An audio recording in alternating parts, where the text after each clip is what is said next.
Hey y'all, welcome back to my channel. So today we're going to be discussing why mail carriers are broke. But first I want to have a little disclaimer. Please excuse my little laundry behind me. I'm getting ready to wash some clothes today. Today is my day off, but anywho, back on topic. We're going to be discussing why mail carriers are broke. First and foremost, I just want to put heavy emphasis on this is not every mail carrier. You know, there are a lot of mail carriers that have put in many, many years and they are sitting on some decent retirement funds and savings and all that 401k, and they've been doing the matching thing. This ain't for you. You feel me? This is for the new upcoming. But in totality of things, based off of the wage and the inflation, a lot of us are struggling. And this is everybody in the United States. This is everybody. And I just want to let y'all know that we make decent money and a lot of people are struggling to find a job. So we are grateful. But the truth of the matter is the way that we are being worked is not matching up with the cost of living, like every job in America. You know what I'm saying? So when you are looking forward to hiring in and becoming a CCA or an RCA, just understand that. But also understand that it's very hard to find a job. It's very hard to find a job. You know what I'm saying? So therefore, you know, got to be grateful. You feel me? You got to be grateful, because it was hard when I resigned and came back to get my job back, because the hiring process is getting harder and harder by the day. But let's not neglect the fact that everybody in America definitely needs a raise based off of the cost of living. Let's make that clear, okay? Because if we don't speak up and we don't say anything about it, which we are in the process of doing, we're fighting for a higher pay, then it won't get done. And now let me get into the details, specifics on why we are broke. So knowing what we know and knowing how much we make and knowing that we are working paycheck to paycheck, there are certain things that we should and shouldn't be doing right now. And I'm going to tell you right now exactly how I spend my money and exactly how much I have left so you can understand this. A visual person, so maybe this will help you. At minimum, I bring home $1,500 bi-weekly, giving me about $3,000 a month. Rent runs me about $1,045 every month. And of course, my car payment is $338. To fill that car, I normally spend about $37 bi-weekly, twice every month, leaving me $1,543. Groceries are about $400 minimum, but more like $6. Without budgeting properly, I spend $60 every 2 weeks for my nails, just to keep me sane. I spend about $50 a month at Goodwill, just thrifting for clothes, for fun as a hobby. Can't forget the phone bill. The phone bill is $180 a month, plus the internet. I spend about $30 at the laundromat each month to wash my clothes. I spend about $150 on toiletries for the month, and then of course utilities is about $300. Usually save or put. And this does not go for people with side hustles. If you have a side hustle and you making extra money on the side, then you actually winning right now. To be honest with you, that's the best thing that a lot of us can be doing, is figuring out a side hustle. But first and foremost, I want you to understand, don't go to the internet and think because you see somebody who has the same job as you and they wearing luxury shit. So I normally bring home at least the minimum 15. That's normally what I bring home after taxes, insurance, and all that, union dues and all that. But like on like a good, overtime week, I'll bring home like 16. And then during the holidays, I'll bring in like 18, 19, 6 days a week. Okay. My rent, and I live in a low income state. The Midwest, Indiana is on the top of the top when it comes to the cheapest place to live in the United States. So I'm in that top bracket where I'm surprised more people don't live here, but we are small, so we wouldn't fit y'all. I have a 2-bedroom apartment, 2 bathrooms, and I only spend $1,040 a month in rent. That is my rent. Utilities is about $200, sometimes $300, and then you've got your internet, which is like what, $30-$60 around that. Car payment $300. Gas to fill up my tank. This is crazy because I spend $37 every 2 weeks to fill up my tank. I don't ever go over that because I don't go nowhere. I come home, literally. So I make that $37 stretch for 2 weeks. And I'm telling you, matter of fact, let me show you. Okay, so look, I'm a little below half a tank and it's been almost 2 weeks. Today is Thursday, tomorrow is payday. This Nissan is a gas saver. Highly recommend a Nissan if you are looking to save gas. $37, y'all. 2 weeks. So back to what I was saying.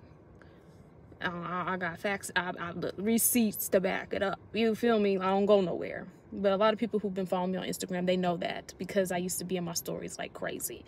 But I'm not over there anymore because people was making me feel like I was behind the life. You feel me? And I had to get up off of there because no. I stopped drinking Starbucks. I used to drink Starbucks like last year. And like I was drinking it here and there as like a treat to myself, like what, once a month I would get me a cup. I stopped doing that because y'all, like when I say it's that bad, it's that bad, bro. Like I ain't lying. And if I ever like need something like, and I know I need it, I would like work on getting it way before I know I'm going to need it. Like for example, school got out in June and I started my layaway for school clothes for the kids in June and I'm getting it out tomorrow, right in time for school. And that's not even discussing the groceries, the food, you know what I'm saying, the basic necessities, which is crazy because like that's through the roof. You go to the grocery store, you spending over $100 each time. I spend almost $200 every time I go to the grocery store. At least every 2 weeks you spending $200, at least $400 a month, at least. And that's for 3 people, 2 boys and okay. CCAs check in, come up in here. Because this is about the health insurance and I'm gonna tell you what I've been dealing with. Maybe I'm doing something wrong. Maybe somebody need to teach me something. If you could teach me something, hop down in them comments and help your girl out because I don't know everything. I am paying at least $400 a month in insurance. I can't get eyeglasses. It doesn't cover my exam. I'm wearing the same prescriptions that are like a year old. I can't get dental work. I have a root canal I can't even get done. I just found out that it only covers cleanings. $400 a month. Now, when they told me it was $14.50 for my root canal, and I sat there and I thought about how much money I spent on health insurance for the last 2 years, I said to myself, hell, I could have had the money for it in cash for all the money that I paid for health insurance just for it to only cover a cleaning. Let's not talk about the copays that it costs me every time I go to the doctor. I can go to the doctor, but I got a copay. I got to pay for my medicine if it's too much. And I can't get any dental work done. And I can't get glasses. I can't get contacts. I can't even get an eye exam. And before this turns into a rant, because I'm telling you, I've been so frustrated with this, I'm just going to say this instead. If we can afford to get sick, if we are working for a company that won't allow us to get sick, don't allow the company to drive you. I'm going to just say this. Take your PTO when you need it, because at the end of the day, we can't afford to get sick. And I'm not going to let a company, you know what I'm saying, drive me into the hospital and rack up bills that I can't even afford. If they're not going to pay us for that, take care of yourself. And then don't take off too much time because, you know, you got bills to pay too. But back to what I was saying, though. A lot of people are broke trying to keep up with people on the internet, trying to keep up with people in the same job positions as us that look like they have more than us because they're doing more than us, but we're not seeing the whole full totality of it behind closed doors. And I really feel sorry for those that I work with that went and got, like, you know what I'm saying, Lincolns, Cadillacs, Jeeps, the new ones, you know, BMWs, Mercedes-Benz, you know, they out there. Like, if you pull up to your job, it's at least 3 people. Yeah, we do not make enough money for those type of car payments. I'm telling you, we don't. We should be making at least $30 an hour. We are only making 19 starting out. That's what you're starting out with. You know what I'm saying? That's not enough to pay for no Lincoln. I looked at my pay stub yesterday. And I was doing the calculation based off of what I make now. I make $36,000 a year. We do not make enough for no Lincoln. I just want to put heavy emphasis on this. This is not a rant, oh, my job sucks rant. This is a rant, oh, we need to buckle down on what we're spending and buckle up, because it ain't getting no better. And you better not quit your job, because this is a decent job and it's still at least the minimum keeping us paycheck to paycheck. Hey, that's sad to say, you know what I'm saying? At least I'm living paycheck to paycheck. Can you imagine people who are making 17, 16, 15 an hour right now? And I grew up poor. I know what it's like to, you know what I'm saying, have to wash your clothes in the bathtub and, you know what I'm saying, like, yeah, wash your clothes with dish soap. I know what that's like. I lived that. That was my childhood. So I empathize with the world right now, heavy. And so that's really why I don't really like Instagram. Like, it's like people are just blinded. Like they just on there just completely like not understanding. They're thinking people are hating on them for their luxury lifestyle. But the whole world is suffering right now. And you're bragging about this lifestyle while people are hungry. Kids are hungry. Mothers are depressed. Fathers are depressed. People are tired and overworked. And you have people who are working same job titles as you, and you're figuring out, like, what are you doing? What are you doing? You know, what are you doing? And we are not understanding. And they are selling their whole soul for it. And we're sitting up there comparing our lives, not even realizing that. It is what it is. That's why I got up off of there. But don't take what you see on the internet to heart. A lot of people are selling their soul right now. They're doing what they need to do to make that money. That's okay. You know, before you be like, oh, they content creators, they make money on Instagram. Let me tell you something. I had almost 100,000 followers on Instagram. I went that route. Instagram pays $100 for 1 million views. If you think that's gonna pay your rent, you out your mind. No, I ain't saying just because Instagram ain't paying you, you know what I'm saying, that there isn't brand deals that are paying, because I've heard brand deals do be paying good money, but a lot of people are on there just like hiding behind a lifestyle, if you know what I'm saying. Just saying. But to be honest, what's been keeping me sane through all of this is thrifting. It's been giving me that free dopamine of excitement, and it gets me through for 2 weeks. I love it. Like, I could take about $25 into Goodwill and buy me like 2 cute little outfits, and then I'm happy for 2 weeks. I'll go get my nails done, and that is it. I do my own hair, you know what I'm saying? I do my own, upkeep, and that's the 2 things that keeps me happy. And then as far as the kids, like, I've been like trying to implement getting them out of the house since I've been staying in the house to save money. Like, the other day I took them to Topgolf, and I think that's the first time we went out this year. That's the first time we went out this year.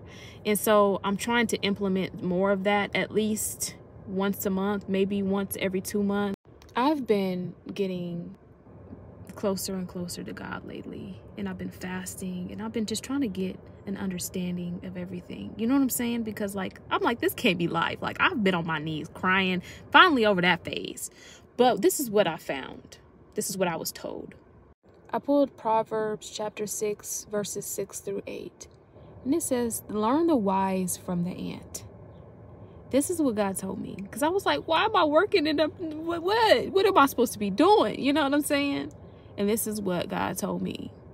Ants don't have a leader.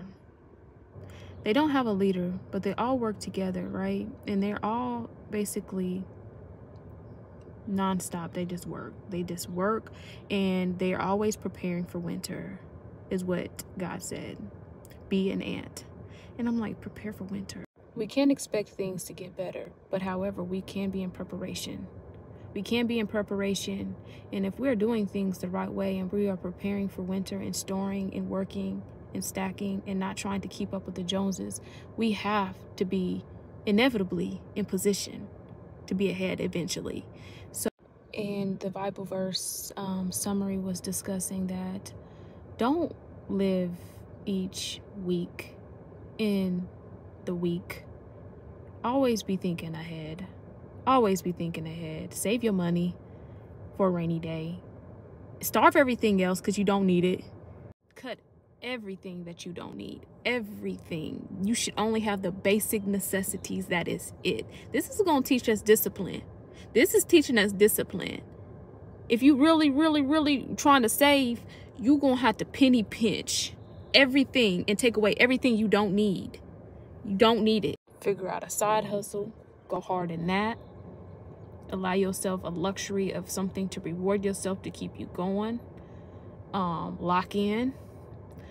Figure out ways to save money in every area, in every corner of your life.